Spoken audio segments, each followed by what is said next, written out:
Hey, what's going on YouTube? This is CJ. We're going to jump right into another quick update on the 120 gallon Reef.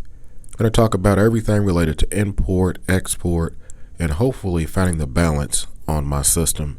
Now, it's been a while since I've done a water change, so we're going to get that done this video, and I'm going to hopefully explain my thought process behind this and also explain, my future master plan. You guys know I always end up with a new master plan, but hopefully this is the one that ends up working long term for me. It's crazy to think a year has went by and I've never shared what I actually feed my tank with you all. So this is a quick glimpse. It's a combination of different frozen foods, coral foods, flake foods, pellet foods, everything in between. Basically anything I haven't had a chance to try. If I see it on the shelf, see it in the freezer, I buy it and just add it to the collection. I'm trying to keep a very large variety, and whatever I'm feeding, I always soak in Cellcom food enhancer. I don't know what's in that stuff, but I really believe it does a great job of keeping the fish healthier. Their immune system's built up, and overall just a happier fish. So with that being said, how much am I feeding? A lot, guys. I got a very large stock list. I'm around 18 fish, probably gonna add a couple more.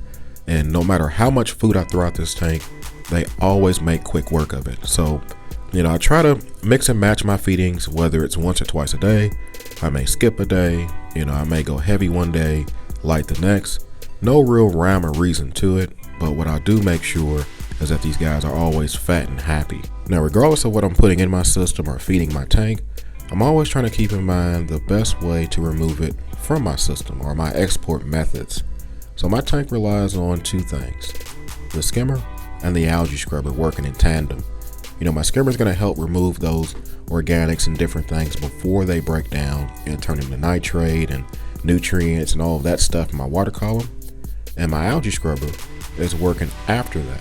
So everything that actually does break down, everything that does turn into phosphates and nitrates and nutrients, it's actually using to grow the algae. And that, I think, is the perfect export plan. You're catching things before they break down, you're catching things after they break down. And eventually, you find yourself in a situation to where you can feed almost anything to your system and not have an issue, as long as these are working correctly. Now, working correctly is the main thing. If you ever have a failure with either one, you're usually going to have a nutrient spike or something crazy happen, like what happened in my system when the scrubber melted, a few weeks ago. And this brings us to the third part of my new export master plan, right? And it's going to be maintenance water changes, guys. I haven't done water changes on this system for the last few months, and before that it's been even longer. So literally 2 water changes over the last 7 or 8 months, right? And what I've found is I'm slacking on a little bit as far as the detritus buildup in my system. Now luckily, the way my tank runs, the sump allows me to overfill it. I literally have like 20 gallons of additional volume down here if I wanted to overfill this tank. That way I can leave it running, not disturb anything, and also not worry about draining my tank and exposing the corals to air. Letting that live rock coral smells escape throughout the house just saves me a lot of trouble. Trust me, you don't want to hear those complaints, right? But the ultimate goal here is just to introduce enough extra water to allow me to suck out and siphon any additional detritus that I'm looking for. So one thing I found, there's an extra buildup of detritus that happens in the sump, and there's a huge buildup of detritus that happens in my sand bed. No matter how much stirring, bubble scrubbing, turning up the flow I did in this system, there was still a nasty plume of dark cloud of detritus that would happen anytime I took the turkey baster and blew my sand bed. So right away I started thinking this is probably not good for me. Considering this tank's still so young, I don't have huge colonies that are literally sucking up all the nutrients yet, but it's something that I feel like I have to manage, and that's what I'm doing. I'm gonna siphon this maybe once a month or so. I'm gonna keep stirring it up to make sure no pockets build up, but ultimately removing it from the tank is going to be the best course of action.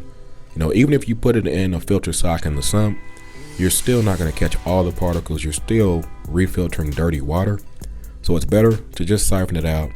And a 5 to 15 gallon water change is really going to do nothing in the system as far as stability goes. So what happened, after that maintenance water change? I gotta admit, guys, after the dust settled, a couple days later, tank's looking pretty damn good.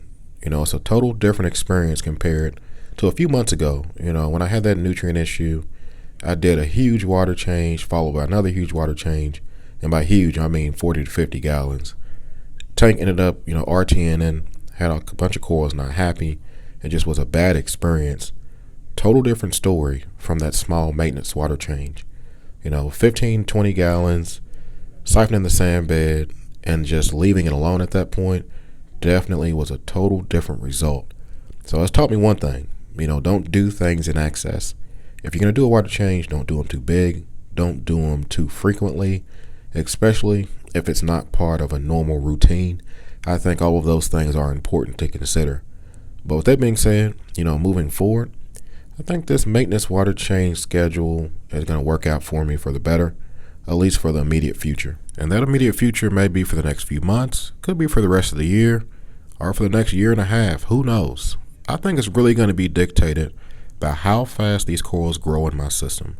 I feel like once, these SPS colonies grow into huge colonies, these LPS expand even bigger, everything in the system turns into another form of export. And when that time happens, I think I'll be able to start cutting back on those maintenance water changes due to necessity, meaning I'm going to have to leave that stuff in there to help feed the tank, to help feed the corals. But I'm a long time from that, and I had to remind myself of that here recently. As I look at it, my tank's just not ready for that mentality. So we're going to keep doing what we do. Let's see. Who's the winner? Holy crap! Are you kidding me? Are you freaking kidding me?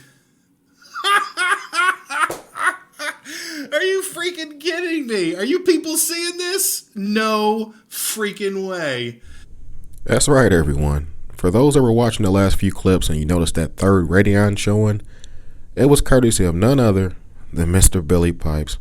I won the contest. I don't know how I won the contest. I believe it was like 75 different people on that random wheel spinning, but I was the last man standing, and he sent me out my third Radion light, which will be my final Radion light on the system. So shout out to Mr. Billy Pipes.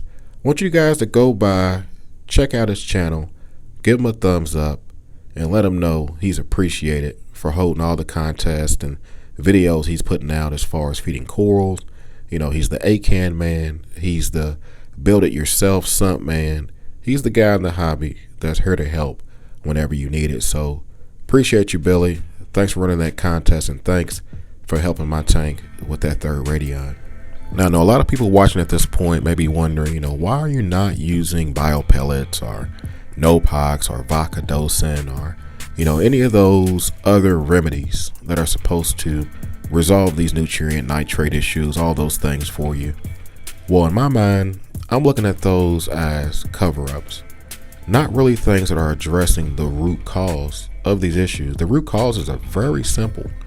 Usually means you're putting too much in and not taking out enough. Too much meaning too many fish, too much meaning too much food, too much meaning maybe too many aminos you're putting in the system, or whatever the case may be, and not taking enough out. So when you look at things in that simple mindset, finding the root cause of these problems is very simple. The problem is a lot of people don't want to take the time to reverse that process, meaning upping the filtration, meaning taking some fish out, feeding less. A lot of people don't want to do those proper steps, and they find, these Nopoxes, these other things to help get around that issue. So for me, that's just not in the cards. I'm going to continue to try to keep this tank as natural as possible, meaning my filtration is going to stay natural, my SCA's pond matrix, my skimmer, my algae scrubber, maybe an occasional water change.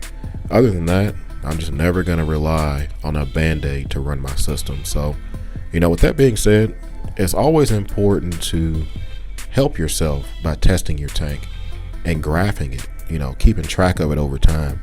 You'll be surprised to see just how much you can learn about your tank by following the trends. Sometimes it's not necessarily the number you're seeing, sometimes it's more to do with the sharp change in your number. As you guys can see, these apex graphs are all over the place.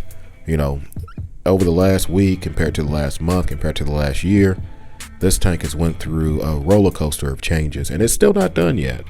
But I can graph it, and I can correlate changes that have done in the tank, whether the algae scrubber melted, to the phosphate spike, to, you know, the nutrient spike in my system, to maybe the utilization of the corals. Maybe my alkalinity stopped being used, it started rising.